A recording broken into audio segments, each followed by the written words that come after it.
여러분 꼭 들으셔야 합니다. 혹시 이런 경험 있으신가요? 작년에 노인 일자리 신청했다가 떨어졌는데 왜 떨어졌는지 정확한 이유는 끝내 못 들으신 분들 말입니다. 자격이 안 돼서 그런 건지, 나이가 많아서 그런 건지, 몸이 안 좋아 보여서 그런 건지 아무도 정확하게 알려주지 않습니다. 그래서 많은 분들이 이렇게 생각하십니다. 아, 나는 안 되는구나. 작년에 떨어졌으니 올해도 마찬가지겠지. 그리고 다시는 신청서를 꺼내지 않으십니다. 그런데 오늘은 분명히 말씀드리겠습니다. 대부분의 경우 떨어진 이유는 자격도 아니고 나이도 아닙니다. 신청서를 잘못 썼기 때문입니다. 지금 이 순간에도 실내에서 앉아서 하는 노인 일자리가 남아 있습니다. 하루 3시간에서 4시간, 한 달에 70만원, 90만원, 많게는 120만원까지 받는 자리입니다. 그런데 신청자가 없어서 비어있는 경우도 적지 않습니다. 이유는 단 하나, 이런 자리가 있다는 사실을 어디에서도 제대로 알려주지 않기 때문입니다. 더 솔직한 이야기를 하나 드리겠습니다. 주민센터나 시니어 클럽 담당자분들은 이 제도를 누구보다 잘 알고 있습니다. 그리고 그분들 중 일부는 이렇게 신청하면 붙는다는 것도 알고 있습니다. 그 정보가 어디로 먼저 갈까요? 바로 자기 부모님입니다. 그래서 어떤 분은 첫 신청부터 도서관 안내 일을 하시고, 어떤 분은 병원에서 앉아서 방향만 알려주며 일하고, 어떤 분은 주민센터에서 민원 안내를 하면서 한 달에 80만원 넘게 받습니다. 반면 똑같은 나이, 똑같은 조건인데 신청서 한 줄 잘못 써서 또 떨어지는 분들도 계십니다. 오늘 영상은 바로 그 차이를 설명해 드리기 위해 준비했습니다. 올해 바뀐 노인 일자리 제도가 무엇인지, 어떤 일자리가 실제로 편한지, 월급은 얼마나 되는지, 그리고 가장 중요한 떨어지지 않는 신청서를 어떻게 써야 하는지까지 처음부터 끝까지 차분하게 정리해 드리겠습니다. 특히 영상 후반에 나오는 이 한 줄은 신청 결과를 완전히 바꿔놓을 수 있으니 가능하면 끝까지 함께 해주시기 바랍니다. 작년에 떨어졌다고 포기하신 분들, 무릎, 허리 때문에 일자리는 어렵다고 생각하셨던 분들, 그리고 기초연금 깎일까봐 망설이셨던 분들께 오늘 내용은 분명히 도움이 될 겁니다. 그럼 지금부터 2026년 기준 정부 노인 일자리 제도 차분하게 하나씩 살펴보겠습니다. 그럼 많은 분들이 가장 궁금해다 하실 겁니다. 작년에도 노인 일자리 있었잖아요. 그럼 올해는 뭐가 그렇게 다르다는 건가요? 결론부터 말씀드리겠습니다. 올해는 단순히 일자리가 조금 늘어난 정도가 아닙니다. 제도 자체가 완전히 다시 설계되었습니다. 작년까지의 노인 일자리는 솔직히 말씀드리면 용돈벌이에 가까웠습니다. 밖에서 청소하고 쓰레기 줍고 한 달에 30만 원 정도 받는 구조가 대부분이었죠. 그런데 이 방식이 더 이상 유지되지 않게 됐습니다. 이유가 있습니다. 첫 번째 이유는 어르신 인구 자체가 너무 많아졌기 때문입니다. 통계청 자료를 보면 이제 우리나라 전체 인구 중 5명 중 1명이 65세 이상입니다. 노인 일자리를 예전처럼 소수에게만 나눠줄 수 있는 구조가 아닙니다. 이 정도 규모가 되면 한 달에 30만 원 주고 야외 청소시킨다. 이 방식은 더 이상 현실적이지 않습니다. 정부도 이제 인정한 겁니다. 노인 일자리는 용돈이 아니라 생활소득이 되어야 한다는 것을요. 그래서 올해부터 월급 구조를 아예 새로 짰습니다. 두 번째 이유는 안전 문제입니다. 지난 몇 년간 노인 일자리 현장에서 사고가 너무 많았습니다. 여름에는 폭염, 겨울에는 빙판길, 야외 일자리에서 쓰러지거나 다치시는 분들이 계속 나왔습니다. 실제로 상담을 하다 보면 작년에 일하다가 너무 힘들어서 포기했다. 야외 일은 이제 무섭다. 이런 말씀을 하시는 분들이 정말 많습니다. 정부도 이 상황을 더 이상 방치할 수 없다고 판단했습니다. 그래서 올해부터는 실내 일자리 비중을 대폭 늘렸습니다. 에어컨 나오는 곳, 난방되는 곳, 비 오는 날, 눈 오는 날에도 몸 걱정 없이 할 수 있는 자리들입니다. 세 번째 이유, 그리고 가장 중요한 변화가 있습니다. 사회가 어르신의 경험을 필요로 하기 시작했다는 점입니다. 요즘 병원이나 은행 가보시면 어떻습니까? 키오스크, 무인 접수기, 기계는 많아졌는데 사람은 오히려 줄어들었습니다. 젊은 사람들은 금방 하지만 어르신들은 당황하시는 경우가 많습니다. 이럴 때 필요한 사람이 누구일까요? 빠른 사람일까요? 컴퓨터 잘하는 사람일까요? 아닙니다. 천천히 같은 말을 여러 번 해도 짜증내지 않고 친절하게 설명해 줄 수 있는 사람입니다. 바로 평생을 사람 상대하며 살아오신 어르신들입니다. 그래서 올해부터 정부가 공식적으로 인정하기 시작한 것이 있습니다. 바로 어르신들의 친절함, 인내심, 설명 능력, 배려심입니다. 이제는 이런 능력이 그냥 성격이 아니라 일할 수 있는 능력으로 평가받는 시대가 된 겁니다. 그래서 올해가 중요합니다. 제도가 새로 시작되는 첫 해이기 때문입니다. 이 구조가 자리 잡으면 내년, 후년에는 이미 일하고 계신 분들이 계속 자리를 차지하게 됩니다. 한번 들어간 분들이 계속 일하시게 되는 구조가 됩니다. 즉, 지금이 가장 문턱이 낮은 시기라는 뜻입니다. 그래서 오늘 이 영상을 보시는 분들은 결코 늦은 게 아닙니다. 오히려 가장 좋은 타이밍에 오신 겁니다. 그럼 이제부터 이렇게 바뀐 제도 안에서 도대체 어떤 일자리들이 있는지, 월급은 얼마나 차이가 나는지, 그리고 어떤 자리가 진짜 편한 자리인지 하나씩 구체적으로 살펴보겠습니다. 이제부터가 오늘 영상에서 가장 중요한 부분입니다. 앞에서 말씀드린 것처럼 올해 노인 일자리는 종류에 따라 월급도, 근무 환경도, 난이도도 완전히 달라집니다. 그런데 문제는 이 차이를 모르고 신청서를 쓰면 몸은 제일 힘든데 월급은 제일 적은 자리로 배정될 가능성이 높다는 겁니다. 그래서 지금부터는 올해 노인 일자리를 큰 틀에서 먼저 정리해 드리겠습니다. 지금 정부에서 운영하는 노인 일자리는 크게 4가지 방향으로 나뉩니다. 이 4가지를 이해하셔야 신청서에서 절대 실수하지 않습니다. 먼저 가장 많이들 알고 계신 공익형 일자리입니다. 공익형은 동네 환경 정비, 공원 관리, 급식 보조, 단순 정리 업무 같은 일들이 포함됩니다. 작년까지는 이 공익형이 노인 일자리의 대부분이었습니다. 그래서 많은 분들 머릿속에 노인 일자리 다래 밖에서 일하는 거라는 인식이 남아 있습니다. 월급은 한 달에 약 30만 원 정도입니다. 올해도 금액 자체는 크게 달라지지 않았습니다. 다만 달라진 점이 하나 있습니다. 올해부터는 공익형 안에서도 실내에서 하는 자리가 꽤 늘어났다는 점입니다. 예전처럼 무조건 밖에서 청소만 하는 구조가 아니라 어린이집 보조, 실내 정리, 간단한 보조 업무 같은 자리들도 공익형에 포함되기 시작했습니다. 체력이 많이 안 좋으신 분들은 공익형도 하나의 선택지가 될 수 있습니다. 다만 솔직히 말씀드리면 생활비를 기대하기에는 월급이 많이 부족한 구조입니다. 그래서 대부분의 분들이 조금 더 받을 수 있는 자리를 찾게 됩니다. 그 다음이 올해 가장 많은 관심을 받는 사회서비스형 일자리입니다. 이게 바로 요즘 말하는 앉아서 하는 노인 일자리의 핵심입니다. 도서관 안내, 병원 방향 안내, 주민센터 민원 도와주는 일, 복지관에서 키오스크 사용법 알려주는 일, 이런 것들이 전부 여기에 해당합니다. 특징이 아주 분명합니다. 실내입니다. 의자가 있습니다. 하루 근무 시간이 짧습니다. 대부분 하루 3시간에서 4시간 정도이고 월급은 70만 원대부터 시작해서 많게는 90만 원, 100만 원까지 나옵니다. 그래서 몸은 편한데 통장에 들어오는 돈은 예전 공익형의 2배, 3배가 되는 겁니다. 이 사회서비스형이 왜 이렇게 인기가 많을까요? 이유는 단순합니다. 젊은 사람 대신 어르신이 더 잘할 수 있는 일이기 때문입니다. 기계를 빨리 다루는 능력이 아니라 천천히 설명하는 능력, 사람 상대하는 태도, 말투와 배려심이 필요한 자리들입니다. 그래서 경쟁률이 높습니다. 그리고 그래서 신청서 작성이 더 중요해집니다. 그 다음은 시장형 사업단입니다. 이건 조금 성격이 다릅니다. 월급이 정해져 있지 않습니다. 여러 명이 팀을 만들어서 카페를 운영하거나 반찬 가게를 하거나 수공예품을 만들어 파는 방식입니다. 잘 되면 한 달에 100만 원 이상 벌 수도 있고 잘 안 되면 50만 원도 못 벌 수도 있습니다. 장사를 해본 경험이 있거나 사람들과 함께 일하는 게 좋은 분들께는 맞을 수 있습니다. 하지만 매달 안정적인 수입을 원하시는 분들께는 조금 부담이 될 수 있는 구조입니다. 마지막이 민간 취업형입니다. 이건 말 그대로 일반 회사나 사업장의 사무 보조, 관리 업무로 들어가는 형태입니다. 아파트 관리, 사무실 보조, 주차 관리 같은 일들이 여기에 포함됩니다. 월급은 4가지 중에서 가장 높은 편입니다. 한 달에 90만 원에서 많게는 120만 원 이상 받는 경우도 있습니다. 대신 근무 시간이 조금 더 깁니다. 하루 4시간에서 5시간 정도입니다. 그래서 체력이 괜찮으신 분들, 조금 더 벌고 싶으신 분들께는 좋은 선택이 될 수 있습니다. 자, 여기까지 정리해보겠습니다. 공익형은 월급은 적지만 비교적 단순한 일, 사회서비스형은 실내, 앉아서, 월급도 괜찮은 가장 인기 있는 자리, 시장형은 수익이 들쭉날쭉하지만 잘되면 많이 벌 수 있는 구조, 민간 취업형은 근무 시간은 조금 길지만 월급이 가장 높은 편.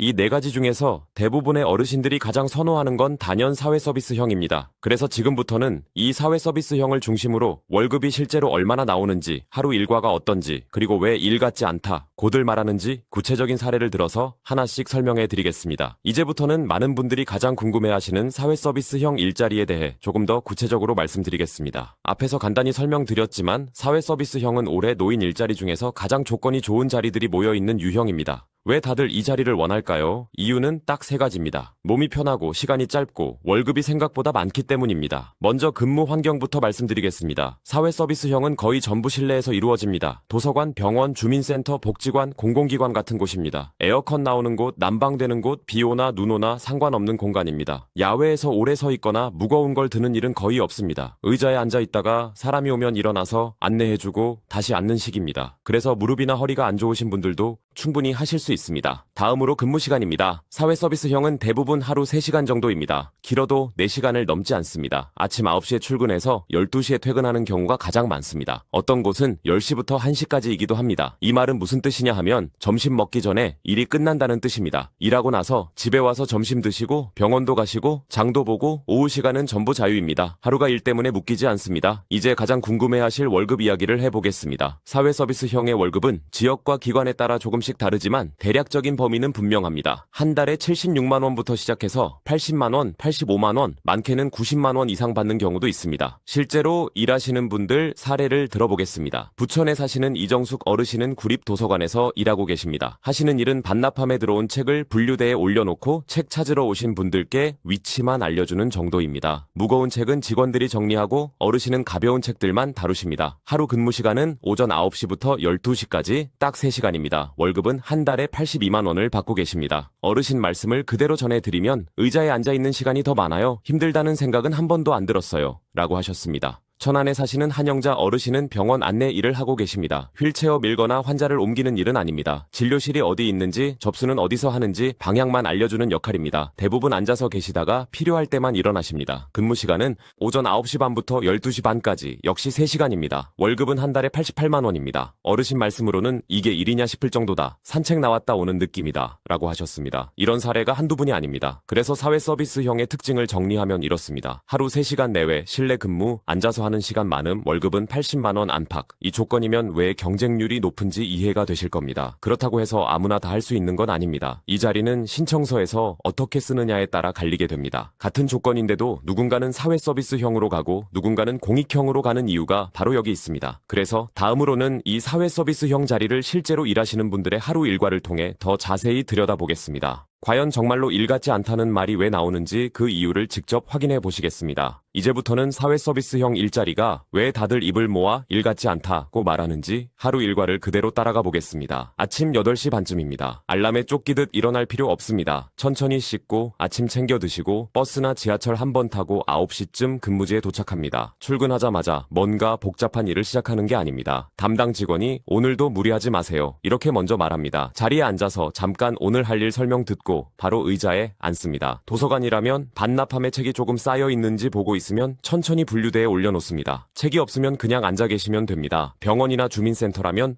입구 근처 의자에 앉아 계시다가 어르신이나 민원인이 들어오면 어디로 가세요? 한마디 여쭤보고 방향만 알려드립니다. 서류 작성 어려워하시면 옆에 앉아서 같이 써드립니다. 컴퓨터를 대신 해주는 게 아니라 말로 천천히 설명해드리는 역할입니다. 이게 왜 중요하냐면 이 일은 젊은 사람이 잘하는 일이 아니라 어르신이 훨씬 잘하는 일이기 때문입니다. 같은 말을 5번 설명해도 짜증 안 내고 천천히 기다려줄 수 있는 사람, 그게 바로 사회 서비스형에서 가장 필요한 능력입니다. 10시 반쯤 되면 중간에 잠깐 쉴 수 있습니다. 화장실도 자유롭게 다녀오고 물도 마시고 의자에 편하게 앉아 계시면 됩니다. 누가 눈치 주는 사람 없습니다. 담당 직원이 좀 쉬세요 라고 먼저 말하는 경우도 많습니다. 11시 반쯤 되면 슬슬 정리할 시간입니다. 12시가 되면 오늘도 수고하셨습니다. 인사 듣고 바로 퇴근입니다. 점심 먹기 전에 집에 도착합니다. 여기서 중요한 차이가 생깁니다. 예전 공익형 일자리는 집에 돌아오면 몸이 먼저 누워버립니다. 그런데 사회 서비스형은 몸이 아직 멀쩡합니다. 그래서 점심 먹고 낮잠 조금 자고 병원도 가고 장도 보고 손주도 봐주고 하루가 길게 남아 있습니다. 일을 했는데 하루가 망가지지 않습니다. 이게 바로 일 같지 않다는 말의 진짜 의미입니다. 몸을 갈아서 버는 돈이 아니라 시간과 경험을 조금 나누고 월급을 받는 구조입니다. 그래서 무릎이 안 좋은 분, 허리가 불편한 분, 오래 서 있기 힘든 분들도 충분히 할 수 있습니다. 그리고 이 점이 기초연금이랑도 연결됩니다. 하루 3시간 실내 앉아서 하는 일.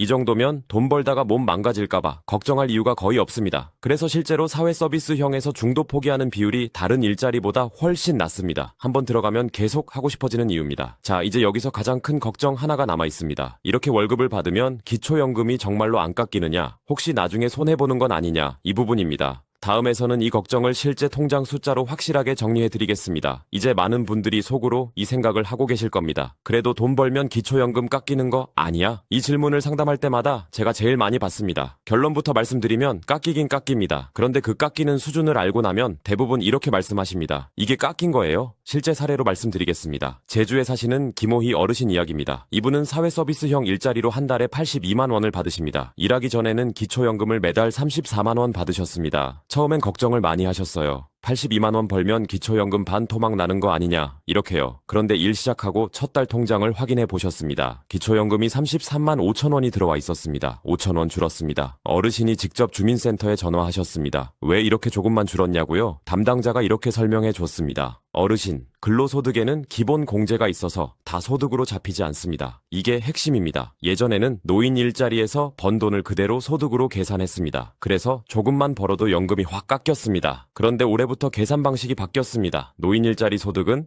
근로소득으로 분류되고 여기에 별도의 공제 기준이 적용됩니다. 쉽게 말하면 80만 원을 벌어도 80만 원 전부를 소득으로 보지 않는다는 뜻입니다. 그래서 기초연금이 몇천 원 수준으로만 조정되는 경우가 대부분입니다. 다른 사례도 보겠습니다. 진주에 사시는 신내자 어르신입니다. 도서관 사회서비스형으로 한 달에 76만 원 받으십니다. 기초연금은 원래 34만 원이었는데 지금도 33만 8천 원 나옵니다. 2천 원 줄었습니다. 이 어르신이 이렇게 말씀하셨습니다. 2천 원 원 줄어든 건 느껴지지도 않아요. 그런데 월급은 그대로 76만 원이 들어오잖아요. 맞는 말입니다. 여기서 중요한 개념 하나만 머릿속에 넣으시면 됩니다. 기초연금은 조금 줄어들 수는 있지만 노인 일자리 월급은 그대로 추가로 생깁니다. 그래서 소득 구조가 완전히 달라집니다. 일하기 전에는 한 줄 소득이었습니다. 기초연금 34만 원, 일을 시작하면 두 줄이 됩니다. 기초연금 33만 원 정도, 노인 일자리 월급 80만 원 안팎, 합치면 110만 원이 넘습니다. 기초연금이 1만 원 줄어드는 대신 월급이 80만 원 생긴 겁니다. 이걸 손해라고 할 수 있을까요? 대부분의 어르신들이 이 구조를 알고 나서 이렇게 말씀하십니다. 진작할 걸 그랬다. 그리고 또 하나 중요한 점이 있습니다. 그럼 나중에 일 그만두면 기초연금은 어떻게 되냐? 이것도 많이 물어보십니다. 답은 간단합니다. 다시 돌아옵니다. 노인 일자리 활동이 끝나면 다음 달부터 기초연금은 원래 수준으로 회복됩니다. 한번 깎였다고 영구적으로 줄어드는 게 아닙니다. 포항에 사시는 유경란 어르신은 작년에 1년 일하시고 올해는 쉬고 계십니다. 작년엔 기초연금이 조금 줄었지만 올해 일 안 하니까 다시 원래대로 나옵니다. 그래서 이 제도는 지금 손해보지 않고 일할 수 있는 구조입니다. 그래서 올해가 유독 중요합니다. 이 조건이 내년에도 그대로 갈지 아무도 모릅니다. 지금은 정부가 일자리를 늘리려고 조건을 완화한 시기입니다. 이럴 때 들어가서 자리를 잡아야 합니다. 자, 이제 월급도 괜찮고 몸도 편하고 기초연금도 거의 안 깎인다는 건 확실해졌습니다. 그런데도 떨어지는 분들이 있습니다. 이유는 딱 하나입니다. 신청서를 잘못 써서입니다. 다음에서는 왜 자격이 되는데도 떨어지는지, 그리고 딱 세 가지만 바꾸면 합격률이 왜 확 올라가는지 신청서의 핵심을 하나씩 풀어드리겠습니다. 이제 정말 중요한 이야기입니다. 앞에서 들으신 분들 중에 이렇게 생각하시는 분들 계실 겁니다. 조건도 좋은데 왜 나는 작년에 떨어졌지? 자격은 되는 것 같은데 왜 안 됐을까? 이유는 거의 하나입니다. 신청서를 대충 솔직하게 썼기 때문입니다. 노인 일자리 신청서는 시험지가 아닙니다. 잘 쓰는 사람이 붙고 못 쓰는 사람이 떨어집니다. 그리고 여기에는 담당 공무원들이 속으로 보는 기준이 있습니다. 말은 안 해주지만 실제로 배정할 때 이 기준으로 봅니다. 첫 번째, 일자리 유형을 어떻게 쓰느냐입니다. 작년에 떨어진 분들 신청서 다시 떠올려 보세요. 1순위에 공익형 써놓으신 분 정말 많습니다. 왜 그렇게 쓰셨냐고 물어보면 다들 이렇게 말씀하십니다. 제일 쉬워 보이잖아요. 그런데 이게 가장 큰 착각입니다. 1순위는 무조건 사회서비스형으로 써야 합니다. 왜냐하면 담당자는 1순위부터 배정합니다. 1순위에 공익형이 적혀 있으면 사회서비스형 자리가 남아 있어도 아예 보지도 않습니다. 이분은 공익형 희망이네 하고 바로 넘깁니다. 사회서비스형이 안 될까봐 걱정되시죠? 걱정 안 하셔도 됩니다. 안 되면 2순위, 3순위로 자동으로 넘어갑니다. 그래서 신청서에는 반드시 3칸을 다 채워야 합니다. 1순위 사회서비스형, 2순위 민간취업형, 3순위 공익형. 이렇게 쓰는 순간 선택지가 3배로 늘어납니다. 실제로 한 곳만 적은 사람보다 3곳 다 적은 사람이 붙는 비율이 훨씬 높습니다. 두 번째, 근무 시간을 너무 좁게 쓰는 겁니다. 오전만 가능, 이렇게 쓰신 분들 정말 많습니다. 손주 봐야 해서, 병원 다녀야 해서, 개인 사정 다 이해합니다. 그런데 신청서에는 그렇게 쓰면 안 됩니다. 신청서에는 오전, 오후 모두 가능, 이렇게 쓰셔야 합니다. 왜냐하면 배정 단계에서는 가능한 사람을 먼저 찾기 때문입니다. 오전만 가능이라고 쓰면 오전 자리만 보게 됩니다. 오후 자리가 아무리 남아 있어도 여러분은 배정 대상에서 빠집니다. 중요한 건 이겁니다. 일단 배정받고 나서 담당자에게 제가 오전이 더 편한데 조정 가능할까요? 라고 말씀하시면 됩니다. 현장에서는 대부분 조정해줍니다. 신청서에서 스스로 선택지를 줄이지 마세요. 세 번째, 근무 지역을 한 곳만 쓰는 겁니다. 집 바로 앞 주민센터 딱 하나만 적으신 분들 이것도 많이 떨어집니다. 담당자 입장에서는 그 한 곳에 자리가 없으면 배정할 방법이 없습니다.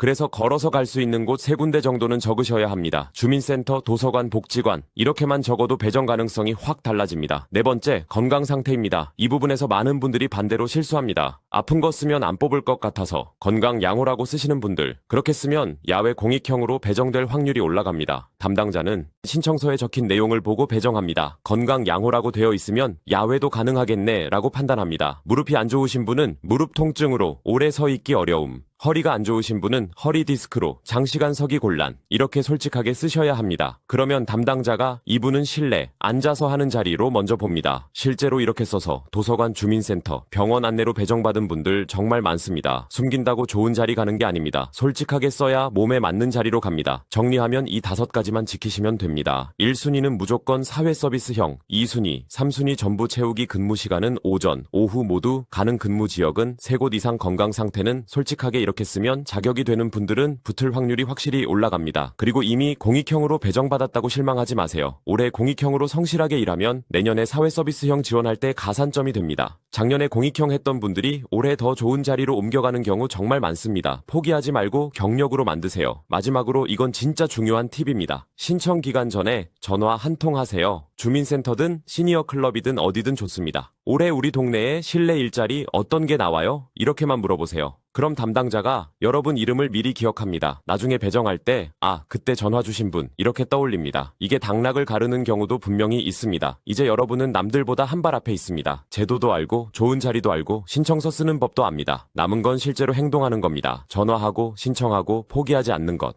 이 세 가지만 하시면 여러분의 내년은 지금과 완전히 달라질 수 있습니다.